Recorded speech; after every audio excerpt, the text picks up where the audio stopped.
I listened to Ozee's ranting session to his brother, Ozee, and Topher in the gym last night, ranting about that whole situation with Onyeka, demanding that Onyeka has to come apologize to him.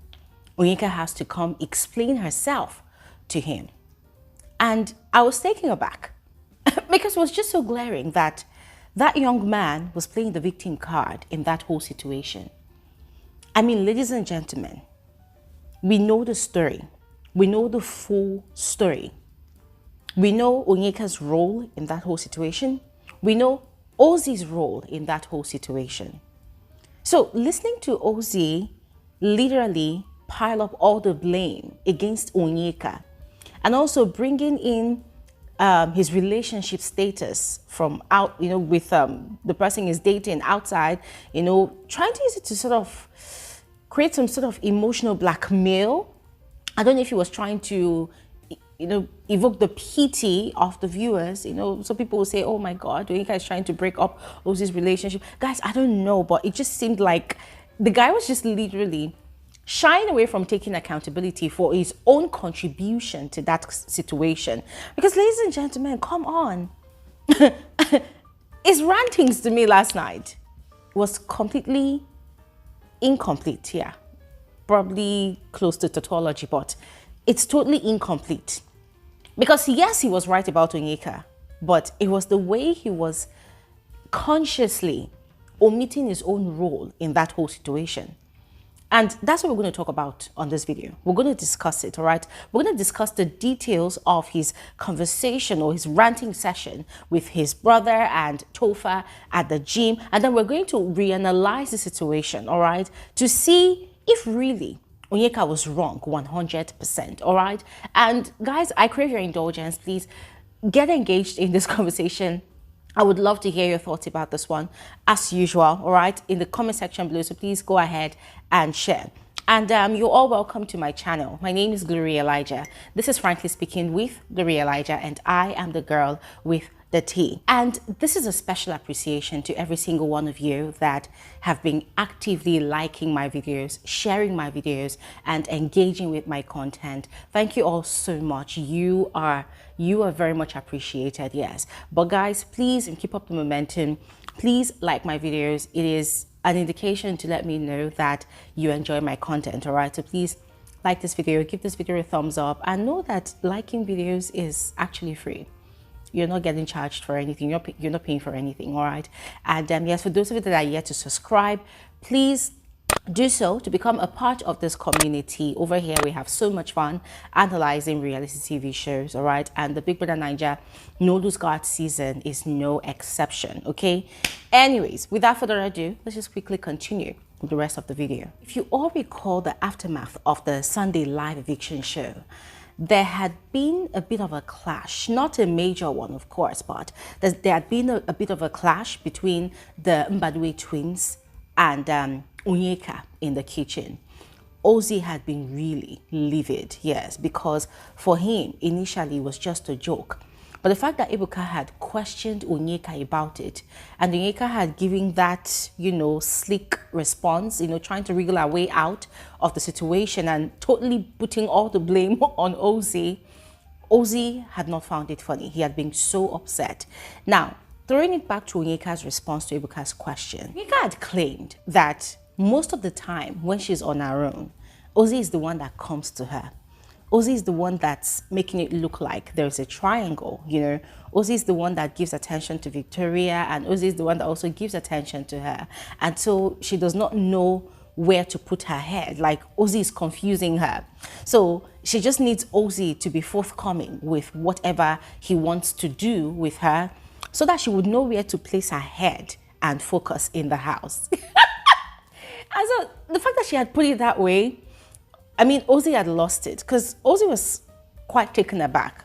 According to him, in all of his conversations with the checkers pair, and also personally with Onyeka, he has never made any advances at her. He has never proposed anything to Onyeka. He has never told Onyeka that he wants both of them to be in the ship. That right from the get-go, Onyeka is the one that has been coming to him and his brother with the idea of shipping with people in the house, and they had outrightly told her their relationship status, that they've got people outside, so they are not interested. And Onyeka has been the one that has never relented. So her going to go and ask Victoria, oh, do you like Ozee? Did Ozee ask you to be his girlfriend? Like, why would she be doing that? So that had completely provoked Ozee and even OC, because they were pissed because they saw it coming. This was something they had analyzed and they had told Onyeka to her face to stop doing. But then the fact that Ebuka came with his line of questioning, and even the way Onyeka responded, it felt like these people were going to explode. They were so pissed, so pissed. And so in their conversation last night in the gym, Ozee had declared that if Onyeka did not come to him to talk things out and to apologize, he was not going to make the move to talk to her, because what she was doing was quite triggering. That despite the things that she had said on Sunday, despite her lines of defense, that they've also noticed that Onyeka had a conversation again with Victoria. She had gone ahead to have a conversation again with Nelly. And then she had gone ahead to have a conversation with Suge. That these are things they've told this girl about, that stop trying to stir shit up. You've talked to these people on Sunday. Why are you going back to go and talk to them again? You are going back to go and ask them questions again. Like, what is the point? What are you hoping to achieve? And from what all Ozee was saying, his major concern is he does not want his madam, in other words, his girlfriend or fiancé, or I don't know the status of him and that person, but it's very obvious that he actually fears losing that person. So his major concern is he does not want that person now, or probably is not really a social media freak, to now go on social media and then begin to see, things about this particular matter, because it's going to really piss her off. And because of the narrative Onyeka has been peddling around the house, he does not want a situation where his madam, that's his girlfriend, goes onto social media and then begins to see that, oh, Ozee is chasing women in the house, Ozee is trying to force a ship with one certain Onyeka. So the whole thing was just really pissing him off, and he was really troubled about it. And whilst Ozee was venting, it was so hilarious, the next things that Topher and OC had said. According to them, they had been watching Onyeka's moves in the house, and they've noticed that she's still carrying that air of ignorance, like naivety. Oh my God, I don't know what I am doing. I don't know what I did. I'm not even doing anything in this house to offend anybody. I'm just living my best life. Whereas she had been moving around, still planting that narrative about Ozee, about the whole triangle thing. Like, she's still trying to push the narrative, to make it believable to people. She's still going around telling people that, oh, Ozee told me this and that. Ozee said this and that. In other words, Ozee was the one leading her on. That was completely driving Ozee crazy in the gym, ladies and gentlemen. This guy kept on ranting and ranting and ranting. But then his brother told him that here's what he should do. That when they have their diary session today, he should take out time to tell his own side of the story. He should take out time to give clarity to the situation, so that just as Onyeka is busy spreading her own lies, at least his own truth will be out there. And I think that's a very smart thing to suggest to his brother, coming from OC. And I really do hope that Ozee will take that advice and do just that today when they have their diary session. Ozee is so pained that he strongly believes that the fact that Onyeka has not come to him to talk things out, then it means she's definitely enjoying what she's doing. It means she's enjoying the controversy that she's creating, disregarding the fact that they are actually friends. Now, everything Ozee complained about is actually true, 100%. I agree with him. However, here's my own concern. So, ladies and gentlemen, from the very get-go, if you've been following the relationship dynamics between the Mbadiwe twins and the Checkers sisters, you'd have noticed that there's no boundaries. In fact, there was no boundaries up until Sunday when that whole thing happened, right? Even the whole bestie situation between OC and Chizoba, in a way, OC has started to, try to create some boundaries. But prior to Sunday, there was no boundaries. When I say boundaries, I mean, if you were watching the show as a first timer, right, and you did not follow the conversations and everything happening in the house from the very first week, you would think that they were dating. You would think Ozee was dating Chizoba and Ozee was dating Onyeka. Yeah. Because the relationship between Ozee and Chizoba especially, it's weird to me. It's weird to me because they both call each other besties. But when you watch the way they handle each other, it seems like there's a lot more going on behind the scenes. I'm just saying that if you're watching the show for the first time, that is the first thing that's the impression you will get. Because they are so close, and it gets to the point where Chizoba is literally all over Ozee most of the time, even Ozee as well. She kisses him on the forehead, she kisses him on the face, she's always playing with his hands, she's always playing with something on his neck. She's always very physical with the guy. And it's not just Ozee, it's also Ozee as well. When they are laying in bed, she likes being in the middle, and then she's cuddling, you know, like it's a lot. It's a lot to take in. I've seen a lot of besties, but besties, especially between opposite genders on this Big Brother show, it's not always like that. Sometimes there's room for people to breathe. But with this one, it's weird. And it doesn't really help matters as well that Chizoba is in a ship with Ben, right? But the way she operates with Ozee, it's more of a ship than the way she operates with Ben. Ben could be with her, and if Ozee is there, she's giving Ozee more attention. Now, why am I explaining all of this? Because of that closeness that Chizoba has got with Ozee, it now seemed like she was sort of expecting her sister Onyeka to quite naturally get on into a ship with Ozee. Now, it's not like she's been telling her sister, oh, get into a ship, get into a ship. No, Onyeka had been trying to plant that idea in the minds of these guys from the very get-go. They had rejected it before, and then she kept on pushing and pushing and pushing. And so they all became very close. And they called it friendship, right? Just friendship. One would think it's platonic friendship, but as I mentioned before, there are no boundaries. Now, between Ozee and Onyeka, they've got this very good friendship, right? Very good friendship, very good relationship. They have good conversations. They eat together sometimes. They do things together. They banter a lot.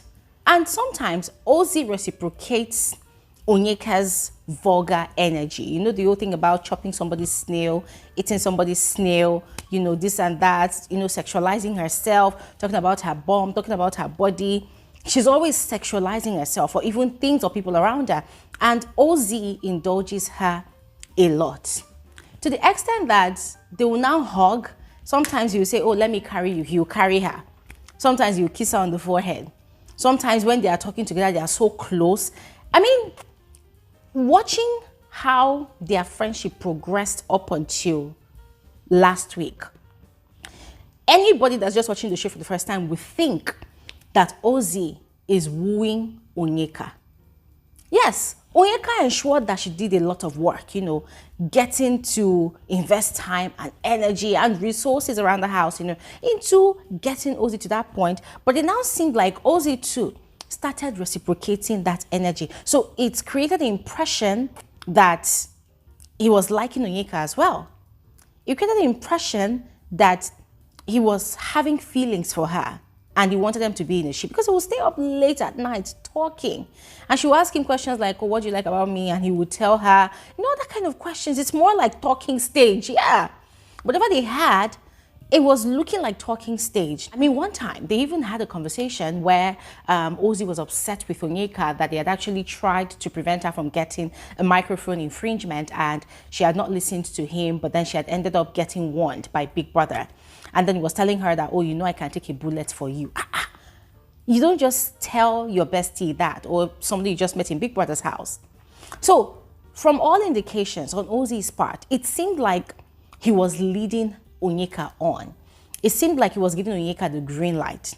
But then all of a sudden, he started getting close to Victoria. And so the same energy he was giving to Onyeka, he started giving that same energy to Victoria in little measures until it increased. And then Onyeka started getting jealous. I mean, quite naturally, anybody that has been showered with that much attention will get jealous. And so, ladies and gentlemen, as much as Onyeka would always declare that she's not interested in a sheep, or she doesn't want to be in a sheep, or she would always go and question Victoria if Victoria likes Ozee, and if Ozee has told Victoria anything about wanting to be in a ship with Victoria. And I found it quite ridiculous, because I'm thinking, girl, what's your business? If Ozee wants to be in a ship, let him be in a ship. But it started occurring to me that, okay, there's a possibility that she's asking because she's probably expecting Ozee to officially ask her to be his girlfriend in the house, and Ozee hasn't. So seeing the sudden closeness that he's got with Victoria, she's probably trying to find out if, oh, this guy just led me on for a bit and now he wants to move on to some other girl. So what I'm trying to say here, ladies and gentlemen, is that Ozee is not innocent in all of this. Ozee knew what he was doing. If he did not have any feelings towards Onyeka, I mean, yes, he has outrightly said it, but his actions could have proven otherwise. Yes. I mean, sometime last week, when he was in the kitchen with the two sisters, Chizoba and Onyeka, and we were talking, he had pulled Onyeka's face to his and he had kissed her on the lips. Just, you don't do that with your bestie. I don't know how people do bestie situationships out there, but if you have a girlfriend, like you have a serious girlfriend, you have a serious relationship, that you're planning to settle down with that person, how do you get yourself so deeply involved in such a bestie type of relationship? It doesn't really make sense. And it's the same thing I've been saying about this Ozee and Chizoba's weird bestie situationship. Bestie, but it actually looks like they are dating in the house more than whatever Chizoba has got going on with Ben. Because Chizoba's own self, they've been entering her that, oh, what kind of ship do you have with Ben? You people don't even discuss anything romantic. The only thing people do is eat together, cook together. What do you people do? When you look at that whole situation, Chizoba is more romantically involved with Ozee than the so-called... So when you look at that whole situation, Chizoba is more romantically involved with Ozee than Ben. I'm not saying that they are doing things or they are doing intimate things that lovers actually do, no, but when you look at the optics does not really look like the optics of people that are just share a simple bestie friendship. No, there's more to it than meets the eyes. Anyways, I'm going to stop talking here right now, ladies and gentlemen, because I would love to hear your thoughts about this whole situation. Do you think Ozee really has a right to be complaining the way he's complaining when he was also a contributor to that whole situation? Or do you think you're just going to put all the blame on Onyeka? What are your thoughts? Please let me know in the comment section below. I'll see you guys on another video soon, because there was another conversation that happened last night, all right? So watch out for that conversation on my next video, all right? Thanks for watching and have an amazing day. Bye.